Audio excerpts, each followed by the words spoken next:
પ્રકરણ 1 ભારતનો વારસો। વિદ્યાર્થી મિત્રો, ભારત પ્રાચીન સંસ્કૃતિ ધરાવતો દેશ છે। ભારતના પ્રાચીન ગ્રંથ વિષ્ણુ પુરાણમાં ભારત વિશે ઉત્તરમ યત સમુદ્રસ્ય હિમાદ્રેશ્ચૈવ દક્ષિણમ વર્ષમ તદ ભારત નામ ભારતી યત્ર સંસતિઃ અર્થાત સમુદ્રની ઉત્તરે અને હિમાલયની દક્ષિણે આવેલ સ્થળનું નામ ભારત વર્ષ છે, જેના સંતાનો ભારતીય છે તેમ કહેવાયું છે। ભારતમાં શુભ કાર્ય પ્રસંગે લેવાતા સંકલ્પોમાં ભારત વર્ષ, ભરતખંડ, જંબુદ્વીપ, આર્યાવર્ત વગેરે શબ્દોનો ઉપયોગ થાય છે। પૂર્વ, પશ્ચિમ, દક્ષિણ ત્રણ દિશાઓમાં સમુદ્ર અને ઉત્તર દિશામાં હિમાલયની ગિરિમાળા એવી કુદરતી સીમાઓ ધરાવતો આપણો દેશ છે।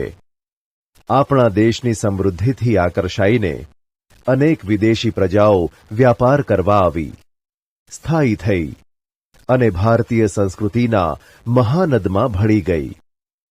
આ આદાન પ્રદાનની પરસ્પર પ્રક્રિયા દ્વારા દેશમાં અનેક પરિવર્તનો જોવા મળ્યા છે અને એ રીતે એક પેઢીમાંથી બીજી પેઢીમાં આપણા વારસાનું હસ્તાંતરણ થયું અને તેનો સાતત્યપૂર્ણ વિકાસ થયો।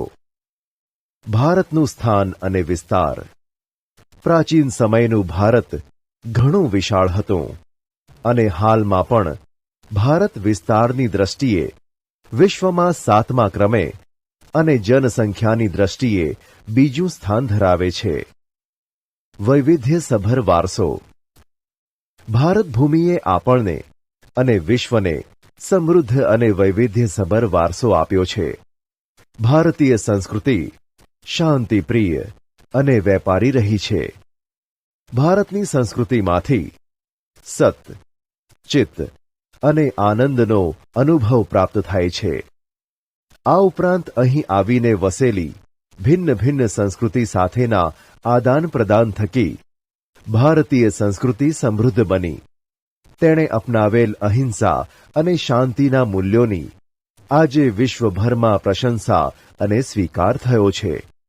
સિંધુ ખીણની સંસ્કૃતિના લોકોથી શરૂ કરીને આજ દિન સુધીના લોકોએ ભારતને પોતાની આવડત, બુદ્ધિ, શક્તિ અને કલાકૌશલ્ય દ્વારા સમૃદ્ધ બનાવ્યું છે। ભારતના ભવ્ય વારસાના નિર્માણ અને ઘડતર માટે અનેક ઋષિમુનિઓ, સંતો, વિદુષીઓ, વિદ્વાનો, ચિંતકો, કલાકારો, કારીગરો, વૈજ્ઞાનિકો, સંશોધકો, સાહિત્યકારો, શિક્ષણશાસ્ત્રીઓ, રાજનીતિજ્ઞો, ઇતિહાસકારો, સમાજ સુધારકો વગેરેનો અગત્યનો ફાળો છે। તેમના ધર્મ, શાસન શૈલી, ભાષા, કલા, ચિત્ર, બોલી, પહેરવેશ અને રીત રિવાજો વગેરે પણ ભારતને મળ્યા। આ રીતે ભારતમાં ભાતીગળ સંસ્કૃતિનું નિર્માણ થયું। સંસ્કૃતિનો અર્થ। સંસ્કૃતિ એટલે જીવન જીવવાની રીત।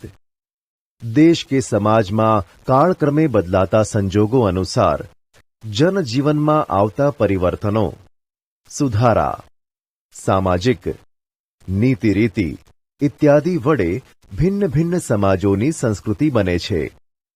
સંસ્કૃતિ એટલે માનવ મનનું ખેડાણ અને તેમાં માનવ સમાજની ટેવો, મૂલ્યો, આચાર વિચાર, ધાર્મિક પરંપરાઓ, રહેણી કરણી અને જીવનને ઉચ્ચતમ ધ્યેય સુધી લઈ જતા આદર્શોનો સરવાળો। ભારતીય સંસ્કૃતિનો વારસો। વારસો એટલે આપણને આપણા પૂર્વજો તરફથી મળેલી અમૂલ્ય ભેટ। ભારતનો ઇતિહાસ હજારો વર્ષ પુરાણો છે। શાળાકીય અભ્યાસમાં લેવાતી દૈનિક પ્રતિજ્ઞામાં આપણે હું મારા દેશને ચાહું છું અને તેના સમૃદ્ધ અને વૈવિધ્યપૂર્ણ વારસાનો મને ગર્વ છે તેમ કહીએ છીએ। આ સમુદ્ર વારસો એટલે ભારતનું સમગ્ર વિશ્વને પૂર્ણ માનવ જીવનના રહસ્યોનું પ્રદાન એમ કહી શકાય. ભારતના આ વારસાને અહીં દર્શાવેલા વિભાગોમાં વહેંચીને સમજીએ. 1. ભારતનો પ્રાકૃતિક વારસો. 2. ભારતનો સાંસ્કૃતિક વારસો. 1. ભારતનો પ્રાકૃતિક વારસો. પ્રકૃતિ, પર્યાવરણ અને માનવ જીવનની વચ્ચેના નિકટતમ સંબંધોનું પરિણામ એટલે પ્રાકૃતિક વારસો. પ્રાકૃતિક વારસો એ કુદરતની ભેટ છે.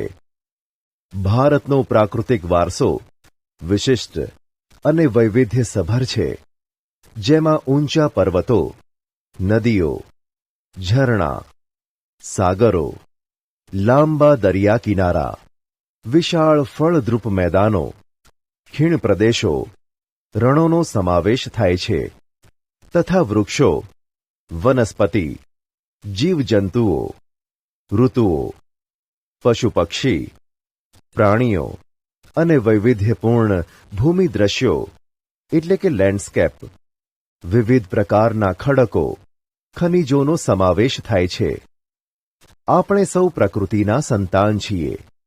પ્રકૃતિએ આપણી આહાર, પાણી, શુદ્ધ વાયુ તેમજ નિવાસ જેવી લગભગ બધી જ આવશ્યકતાઓ માટે સુંદર વ્યવસ્થા કરી છે.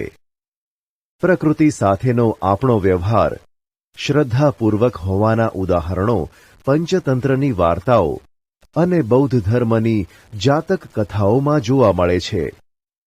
આપણા લોકસંગીત અને શાસ્ત્રીય સંગીતમાં પણ ઋતુઓ અને પ્રકૃતિ સાથેનો સંબંધ જોવા મળે છે. આપણા ગીતો, તહેવારો, કવિતાઓ, ચિત્રોમાં પ્રકૃતિ અને ઋતુચક્રનું નિરૂપણ જોવા મળે છે. નિસર્ગોપચાર એટલે કે નેચરોપથી, આયુર્વેદિક, યુનાની જેવી ચિકિત્સા પદ્ધતિ પ્રકૃતિ પર આધારિત છે. 1. ભૂમિ દ્રશ્યો, લેન્ડસ્કેપ્સ. ભૂમિ આકારો દ્વારા અનેક ભૂમિ દ્રશ્યોનું સર્જન જોવા મળે છે. દાખલા તરીકે હિમાલય પર્વત એ ભૂમિ આકાર છે. હિમાલયમાં અનેક પ્રકારની ઉપયોગી વનસ્પતિ, ખનિજો, અવનવા પશુપંખી અને શિખરો બરફથી છવાયેલા રહે છે.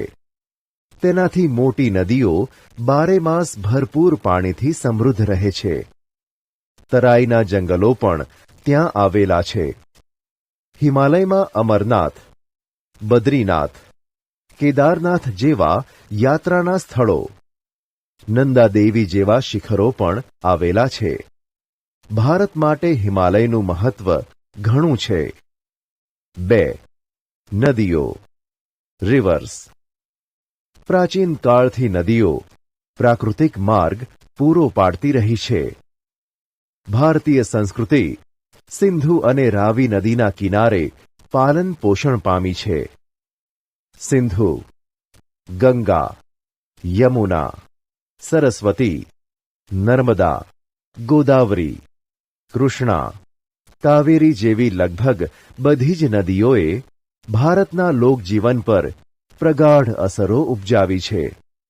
પીવાનું પાણી, વપરાશનું પાણી, સિંચાઈ, વીજળી, ખેતી, જળમાર્ગ જેવી આપણી મહત્વની જરૂરિયાતો સંતોષવામાં નદીઓનું સ્થાન અગ્રીમ છે. તે ઉપરાંત માટીના વાસણો, મકાનો, લીંપણ તથા ઉદ્યોગોના વિકાસ માટે પણ માનવીએ નદીના પાણી ઉપર આધારિત રહેવું પડ્યું છે. આમ નદીઓએ ભારતીય પ્રજા જીવનને સમૃદ્ધ બનાવ્યું છે. આપણી સંસ્કૃતિમાં પ્રાચીન કાળથી નદી કિનારાના ઉષા અને સંધ્યાના વિવિધ ભૂમિ દ્રશ્યો દ્વારા ભરપૂર સૌંદર્ય, કલાસૂઝ અને કૌશલ્યનો વિકાસ પણ આ પ્રકૃતિના વારસામાંથી આવ્યો છે. તેથી આપણે નદીને લોકમાતાનું બહુનામ આપ્યું છે. 3. વનસ્પતિ જીવન, વેજીટેશન. ભારતની પ્રજા આદિ સમયથી પર્યાવરણ પ્રેમી રહી છે, જેની સાક્ષી તેનો વૃક્ષ પ્રેમ, પુષ્પ પ્રેમ અને છોડવાઓ પરત્વેનો આદર સૂચવે છે. માણસ, પ્રાણી, પશુ પક્ષીના આહાર માટે વનસ્પતિ પર આધાર રાખવો પડે છે. ભારતમાં વડ, પીપળો, તુલસી વગેરેની પૂજા ધૂપ દીપ કરવામાં આવે છે. વટ સાવિત્રી વ્રતમાં વડની પૂજા કરવામાં આવે છે. અનાજ, કઠોળ, તેલીબિયાના છોડ, ધન ધાન્યથી લહેરાતા ખેતરો, વન સમૃદ્ધિથી ભરેલા જંગલો અને ઔષધિઓ માટે ઉપયોગી છોડવાઓએ આપણા અતિ પ્રાચીન કાળથી જીવનને સમૃદ્ધ બનાવ્યું છે. હરડે, આંબળા, બહેડા, કુંવારપાઠું, અરડુસી, લીમડો વગેરે ઔષધિઓએ તથા મોગરો, ગુલાબ, કમળ, ડમરો, સૂરજમુખી, ચંપો, નિશિગંધા, જુઈ વગેરે જેવા પુષ્પોએ માનવ જીવનને ખૂબ સુંદર, સુવાસિત, નિરામય અને સમૃદ્ધ બનાવ્યું છે. આમ ભારતના સામાજિક, ધાર્મિક જીવન પર વનસ્પતિનો અસરકારક પ્રભાવ રહ્યો છે. 4. વન્ય જીવન, વાઇલ્ડ લાઇફ. પ્રાચીન સમયથી ભારત દેશ પ્રકૃતિ પ્રેમી હોવાની સાથે સાથે પ્રાણી પ્રેમી સંસ્કૃતિ ધરાવતો દેશ છે. વાઘ, સિંહ, હાથી, ગેંડો, ચિત્તો, શિયાળ, રીંછ, હરણ, રોઝ, સાબર, સસલા, અજગર, સાપ, નાગ, નોળિયો, ઘો, શાહુડી જેવા અનેક જીવો જોવા મળે છે. વિશ્વમાં એશિયાઈ સિંહો માત્ર ગુજરાતના ગીરના જંગલોમાં જોવા મળે છે. આપણી ધાર્મિક માન્યતાઓમાં લોકોએ કેટલાક વન્ય જીવોને જેવા કે વાઘ, મોર, મગર, ગરુડ વગેરેને દેવદેવીઓના વાહન તરીકે સ્થાન અપાયું છે. આપણી રાષ્ટ્રમુદ્રામાં પણ 4 સિંહો, ઘોડો તથા બળદની આકૃતિ મૂકીને તેનું મૂલ્ય આંક્યું છે. વળી આ વન્યજીવોની રક્ષા માટે અભયારણ્યો બનાવી તેમના જીવનની સુરક્ષા માટે કાયદા પણ ઘડેલ છે. 2. ભારતનો સાંસ્કૃતિક વારસો. ભારતે જગતને વિવિધતાપૂર્ણ અને સમૃદ્ધ વારસાની ભેટ આપી છે. સાંસ્કૃતિક વારસો એટલે માનવ સર્જિત વારસો. માનવીએ પોતાના કુનેહ, બુદ્ધિ ચાતુર્ય, આવડત અને કલા કૌશલ્ય દ્વારા જે કંઈ પ્રાપ્ત કર્યું કે તેનું સર્જન કર્યું તેને સાંસ્કૃતિક વારસો કહેવાય. આર્યોથી શરૂ કરીને શકો, ક્ષત્રપ, કુષાણ, હુણ, ઈરાનીઓ, તુર્ક, આરબો, મુઘલ, પારસીઓ, અંગ્રેજો, ફ્રેન્ચ વગેરે જેવી વિવિધ જાતિ પ્રજાતિઓ ભારતમાં આવી. આ બધા વચ્ચે થયેલા આદાન પ્રદાનથી ભારતીય સંસ્કૃતિ સમૃદ્ધ બની છે. પ્રાગ ઐતિહાસિક સમયથી ભારતે વિશ્વની પ્રજાઓને સાંસ્કૃતિક વારસાઓની ઘણી બધી બાબતોની ભેટ આપી છે. ઉદાહરણ તરીકે શિલ્પ સ્થાપત્યની કળા આશરે 5000 વર્ષ જેટલી પ્રાચીન છે, જેમાં સિંધુ ખીણ સંસ્કૃતિના પુરાતન અવશેષોને ગણી શકાય, જેમ કે તેમાંથી મળી આવેલ દેવદેવીઓની પ્રતિમાઓ, માનવ શિલ્પો, પશુઓ તથા રમકડા, તેમજ દાઢીવાળા પુરુષનું શિલ્પ અને નર્તકીની મૂર્તિ જોઈને આપણને આપણા સાંસ્કૃતિક વારસા પ્રત્યે સ્વાભિમાન અને ગૌરવની લાગણી જન્મે છે. આ જ ક્રમમાં મૌર્ય યુગની ઊંધા કમળની આકૃતિ ઉપર સિંહ અને વૃષભનું શિલ્પ, બુદ્ધની પ્રજ્ઞાપારમિતાનું શિલ્પ, સારનાથની ધર્મચક્ર પ્રવર્તનવાળી મહાત્મા ગૌતમ બુદ્ધની પ્રતિમા અને તે પછીના કાલખંડની જૈન તીર્થંકરોની પ્રતિમાઓ, રાષ્ટ્રકૂટ રાજાઓના સમયની ઇલોરાની ગુફાઓ નિહાળતા આપણને આપણા સાંસ્કૃતિક વારસા પ્રત્યે આદર અને ગર્વ અનુભવાય છે. આપણા સાંસ્કૃતિક વારસામાં મંદિરો, શિલાલેખો, સ્તૂપો, વિહારો, ચૈત્યો, મકબરા, મસ્જિદો, કિલ્લાઓ, ગુંબજો, રાજમહેલો, દરવાજા, ઇમારતો, ઉત્ખનન કરેલા સ્થળો તેમજ ઐતિહાસિક સ્મારકોનો સમાવેશ કરી શકાય. આપણા સ્વાતંત્ર્ય સંગ્રામના ઐતિહાસિક સ્થળો જેવા કે સાબરમતી આશ્રમ, દાંડી, બારડોલી, વર્ધા, શાંતિનિકેતન, કોલકાતા, દિલ્હી વગેરે પણ સાંસ્કૃતિક વારસા તરીકે ઓળખી શકાય. ભાષા, લિપિ, અંકો, શૂન્યની શોધ, ગણિત, પંચાંગ, ખગોળ, લોખંડ, સાહિત્ય, ધર્મ, યુદ્ધશાસ્ત્ર, રથ, રાજ્યશાસ્ત્ર, પ્રાણીશાસ્ત્ર, વનસ્પતિશાસ્ત્ર, વાસ્તુશાસ્ત્ર, ધર્મો, ગણતંત્ર, ન્યાયતંત્ર, વિધિવિધાન, પર્યાવરણ સુરક્ષા આદિ ઘણી મહત્વની શોધો પણ ભારતમાં થઈ છે. સાંસ્કૃતિક, પૌરાણિક અને પુરાતત્વીય મહત્વ ધરાવતા સ્થળોમાં ધોળકા તાલુકામાં આવેલું લોથલ, સુરેન્દ્રનગર જિલ્લામાં લીંબડી તાલુકામાં આવેલું રંગપુર, કચ્છ જિલ્લામાં આવેલું ધોળાવીરા, રોઝડી અથવા શ્રીનાથગઢ કે જે રાજકોટ જિલ્લામાં આવેલું છે વગેરે મુખ્ય છે.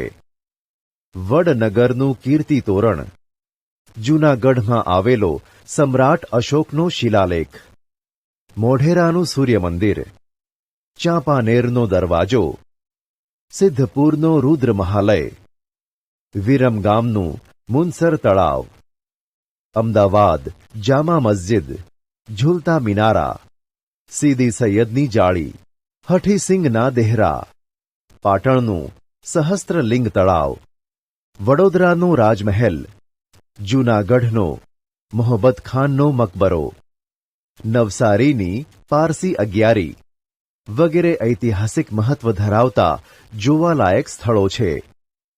ધાર્મિક મહત્વ ધરાવતા સ્થાનોમાં દ્વારકાનું દ્વારકાધીશ મંદિર અને જગદગુરુ શંકરાચાર્યની શારદા પીઠ, 12 જ્યોતિર્લિંગો પૈકીનું સોમનાથ મંદિર, ઉત્તર ગુજરાતમાં બનાસકાંઠા જિલ્લામાં આવેલું અંબાજી મંદિર, મહેસાણા જિલ્લામાં આવેલું બહુચરાજી મંદિર અને પાવાગઢ પંચમહાલ જિલ્લામાં આવેલું મહાકાળી માતાજીનું મંદિર, ઉનાવા પાટણ જિલ્લામાં આવેલું મીરા દાતાર, ભાવનગર જિલ્લામાં જૈન તીર્થ પાલીતાણા, ખેડા જિલ્લામાં રણછોડરાયજી મંદિર ડાકોર અને શામળાજી જે અરવલ્લી જિલ્લામાં આવેલું છે વગેરે તીર્થસ્થાનો ગણાવી શકાય.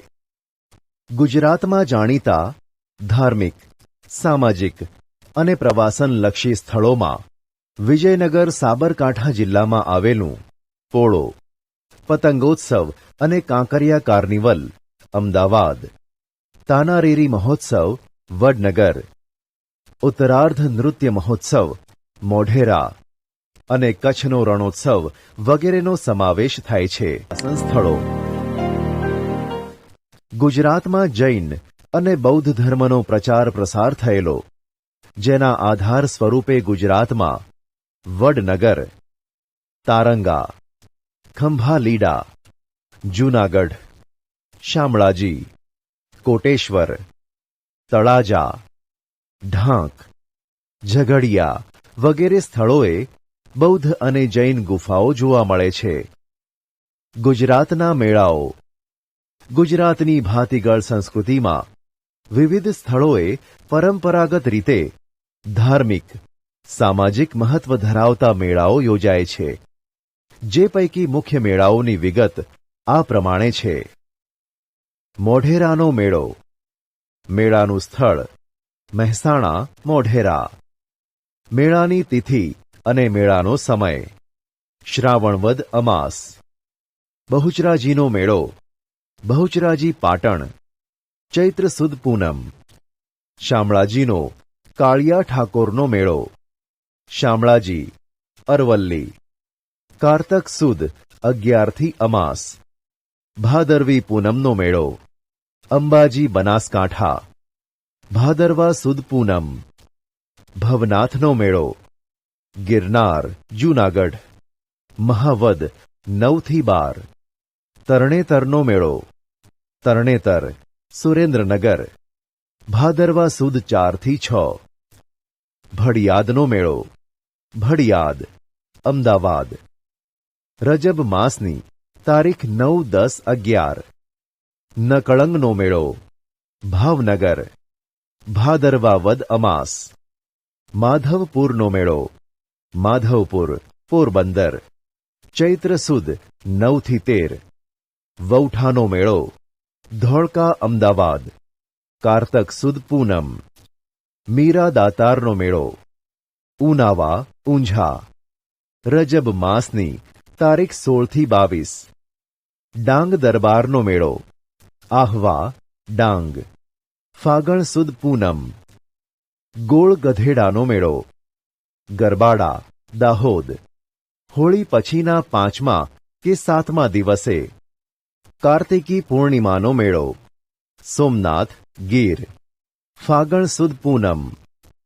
ભાંગુરિયાનો મેળો. છોટા ઉદેપુર અને કવાંટ. હોળીથી રંગ પાંચમ સુધી અને તેના લોકો. આદિમાનવ ભારતમાં તેમજ પૂર્વ દક્ષિણ આફ્રિકામાં એક સાથે ઉત્પન્ન થયા. ભારતના ભાતીગળ વારસા અને સમૃદ્ધિના આકર્ષણના કારણે અનેક વિદેશી પ્રજાઓ ભારત તરફ આકર્ષાઈ. અહીં અનેક જાતિઓ આવી. પરિણામે ભારતમાં લગભગ બધી જ જાતિના તત્વો મળી આવે છે. ભારતમાં દ્રવિડ પ્રજાની ગણના પ્રાચીનતમ પ્રજા તરીકે થતી હતી. પરંતુ ધ્રુવંશશાસ્ત્રીઓ અને ભાષાશાસ્ત્રની અદ્યતન શોધખોળોથી એવું જાણવા મળ્યું છે કે દ્રવિડો અને બીજી 6 જેટલી ભિન્ન ભિન્ન પ્રજાઓ પણ અહીં રહેતી હતી. તેમના વિશે જોઈએ. 1. નેગ્રીટો હબ્સી પ્રજા. નેગ્રીટો અથવા નિગ્રો જાતિ એટલે કે હબ્સીઓ ભારતના સૌથી પ્રાચીન નિવાસીઓ છે. કેટલાક ઇતિહાસકારોનું માનવું છે કે નેગ્રીટો અથવા નિગ્રો એટલે કે હબ્સીઓ આફ્રિકામાંથી બલુચિસ્તાનના રસ્તે થઈ ભારતમાં આવેલા. તેઓ વર્ણે શ્યામ, 4 થી 5 ફૂટ ઊંચા અને માથે વાંકડિયા વાળ ધરાવતા હતા. 2. ઓસ્ટ્રેલોઇડ નિષાદ પ્રજા. આ પ્રજા અગ્નિ એશિયામાંથી આવેલી હતી. તેઓનો રંગ શ્યામ, લાંબુ અને પહોળું માથું, ટૂંકું કદ, ચપટું નાક તેમની શારીરિક વિશેષતા હતી. ભારતમાં આવેલા આર્યો તેને નિષાદ કહેતા. ભીલી પ્રજા માટે નિષાદ શબ્દ પ્રયોજવામાં આવતો હતો. ભારતની કોલ અને મુંડા જાતિ, અસમની ખાસી પ્રજા, નિકોબાર અને બ્રહ્મદેશ, હાલનું મ્યાનમારની જાતિઓમાં આ પ્રજાના લક્ષણો વિશેષ જોવા મળે છે. ભારતની સંસ્કૃતિ અને સભ્યતાના વિકાસમાં આ પ્રજાનો ફાળો વિશિષ્ટ છે. તેઓ માટીના વાસણો બનાવવા, ખેતી કરવી, સુતરાઉ કાપડનું વણાટકામ કરવું વગેરે જેવા કેટલાક કૌશલ્યો માટે જાણીતા હતા. તેઓ પોતાની ધાર્મિક માન્યતાઓ ધરાવતા હતા. 3. દ્રવિડ લોકો. દ્રવિડ મૂળ ભારતના હતા. તેમને મોહેન્જો દડોની સિંધુ સંસ્કૃતિના સર્જકો અને પાષાણ યુગની સંસ્કૃતિના સીધા વારસદાર તરીકે ઓળખવામાં આવે છે. ઉત્તરમાંથી આવેલી વિવિધ પ્રજાની ભાષા અને સાંસ્કૃતિક લક્ષણો ટકી રહ્યા. સમયાંતરે આ લોકો દ્રવિડ કહેવાયા. દ્રવિડોએ માતા રૂપે દેવી એટલે કે પાર્વતી અને પિતૃરૂપે પરમાત્માનો એટલે શિવની પૂજાની સમજ આપી. દીપ, ધૂપ અને આરતીથી પૂજા કરવાની પરંપરા દ્રવિડોએ આપી હોવાનું મનાય છે. આ ઉપરાંત પ્રકૃતિ પૂજા, પશુ પૂજા વગેરે દ્રવિડોની ભેટ છે. દ્રવિડોના મૂળ દેવો આર્યોએ સ્વીકારી લીધા અને તેમને સંસ્કૃતિના દેવો તરીકે પુનઃસ્થાપ્યા. સમય જતાં ઉત્તરના પ્રચંડ પ્રભાવ હેઠળ દ્રવિડોમાં આર્ય સંસ્કૃતિ ઊંડે સુધી વ્યાપી ગઈ. આંતરજ્ઞાતીય લગ્ન સંબંધો પણ પ્રસર્યા. દ્રવિડોમાં માતૃમૂલક કુટુંબ પ્રથા પ્રચલિત હતી. તેઓએ અવકાશી ગ્રહોના ક્ષેત્રમાં અને વિવિધ કલાઓ જેવી કે કાંતવું, વણવું, રંગવું, હોડી તરાપા જેવા ક્ષેત્રોમાં તેમનું વિશેષ પ્રદાન જોવા મળે છે. આર્યોના પ્રભુત્વ બાદ તેઓ દક્ષિણ ભારત તરફ ખસતા ગયા અને ત્યાં સ્થિર થયા. આજે દક્ષિણ ભારતમાં દ્રવિડ કુળની તમિલ, તેલુગુ, કન્નડ અને મલયાલમ જેવી ભાષાઓ બોલતા લોકો વસે છે. પ્રારંભિક તમિલ સાહિત્ય ઉર્મિની અભિવ્યક્તિથી ભરેલું છે. 4. અન્ય પ્રજાઓ. આ ઉપરાંત ભારતમાં મોંગોલોઇડ, અલ્પાઇન, ડિનારિક અને આર્મેનોઇડ પ્રજા પણ હતી. મોંગોલોઇડ. આ પ્રજા ઉત્તર પશ્ચિમ ચીનમાંથી તિબેટમાં થઈ ભારતમાં આવી. તેમણે ઉત્તર આસામ, સિક્કિમ, ભૂતાન, પૂર્વ બંગાળ વગેરેમાં વસવાટ કર્યો. સમય જતાં તેમનું ભારતીયકરણ થયું. આ પ્રજાનો વર્ણ પીળો, ચહેરો ચપટો, ઉપસેલા ગાલ અને બદામ આકારની આંખો જેવા શારીરિક લક્ષણો ધરાવતી હતી. મોંગોલોઇડ લોકો પીળા વર્ણના હોવાથી તે કિરાત તરીકે ઓળખાતા. અલ્પાઇન, ડિનારિક અને આર્મેનોઇડ. આ પ્રજાઓ કે જે મધ્ય એશિયામાંથી આવેલી પ્રજાઓ છે. આ 3 જાતિઓ એક સમાન ભૌતિક ગુણો ધરાવે છે. આ પ્રજાના અંશો ખાસ કરીને મહારાષ્ટ્ર, બંગાળ, ઓડિશા, ગુજરાત અને સૌરાષ્ટ્રમાં વધુ પ્રમાણમાં જોવા મળે છે. 5. આર્યો. ભારતની આર્ય સભ્યતાના નિર્માતાઓ આર્ય એટલે કે નોર્ડિક લોકો હતા. પ્રાચીન કાળમાં હિન્દુઓ આર્ય કહેવાતા. તેઓની મુખ્ય વસ્તી જે પ્રદેશમાં હતી તે પ્રદેશને આર્યાર્વર્ત નામ અપાયું હતું. પ્રાચીન સમયમાં પ્રથમ આર્ય વસ્તી વાયવ્ય ભારતમાં હતી. ત્યાં 7 મોટી નદીઓ વહેતી હોવાના કારણે તેમણે તેને સપ્તસિંધુ નામ આપ્યું. ઉત્તર વૈદિક કાળમાં આર્યાર્વર્તનો પૂર્વમાં મિથિલા એટલે કે બિહાર સુધી અને દક્ષિણમાં વિંધ્યાચળ સુધી વિસ્તાર થયો. અન્ય સમકાલીન પ્રજાઓ કરતાં આ વધુ વિકસિત હતા. આર્ય ભરત રાજા કે ભરત જાતિના નામ પરથી આ વિશાળ પ્રદેશ ભરતભૂમિ, ભરતખંડ, ભારત વર્ષ કે ભારત જેવા નામોથી ઓળખાવા લાગ્યો. આર્યો પ્રકૃતિ પ્રેમી હતા. તેઓ વૃક્ષો, પહાડો, સૂર્ય, વાયુ, નદીઓ, વરસાદ વગેરેની પૂજા આરાધના કરતા હતા. તેમણે આ દરેકની સ્તુતિઓ એટલે કે ઋચાઓની રચના કરી હતી. સમય જતાં વેદ પઠન પ્રચલિત બન્યું. સમયાંતરે તેમાંથી ધાર્મિક વિધિઓ શરૂ થઈ અને તે પછી યજ્ઞયાગાદિ ક્રિયાઓ ભારતમાં શરૂ થઈ. ભારતમાં આવેલી વિવિધ પ્રજાઓની સંસ્કૃતિઓના વિશિષ્ટ તત્વો અપનાવી લઈને એક સમન્વયી સંસ્કૃતિનું સર્જન થયું. સમયાંતરે ભારતમાં આવીને વસેલી આ બધી જાતિઓ વચ્ચે લગ્ન સંબંધો દ્વારા પ્રજાઓનું સંમિશ્રણ થતું ગયું. બધાની એક વિશિષ્ટ રહેણીકરણી, અનેક ભાષાઓ, વિચારો, ધાર્મિક માન્યતાઓનો પણ સમન્વય થતો ગયો. આમ પ્રારંભકાળથી જ આપણા દેશમાં એક સમન્વયકારી સંસ્કૃતિનું નિર્માણ થતું રહ્યું, જેણે ભારતને ભવ્ય અને સમૃદ્ધ વારસો આપ્યો. ભારતમાં ભાતીગળ સંસ્કૃતિનો વિકાસ થયો. આ પ્રજાઓ પરસ્પર એટલી ભળી ગઈ કે તેમનું કોઈ સ્વતંત્ર અસ્તિત્વ જ ન રહ્યું, અર્થાત તેમનું ભારતીયકરણ થયું. આ રીતે પ્રાચીન ભારતમાં આવેલી વિવિધ પ્રજાઓના સંમિશ્રણથી ભારતનો સાંસ્કૃતિક વારસો વિવિધતાપૂર્ણ, ભાતીગળ અને સમૃદ્ધ બન્યો. વારસાનું જતન અને સંરક્ષણ. ભારતના વારસાની દરેક બાબતોએ ભારતને રળિયામણું, નયનરમ્ય અને આકર્ષક બનાવ્યું છે અને ભારતને ગૌરવ અપાવ્યું છે.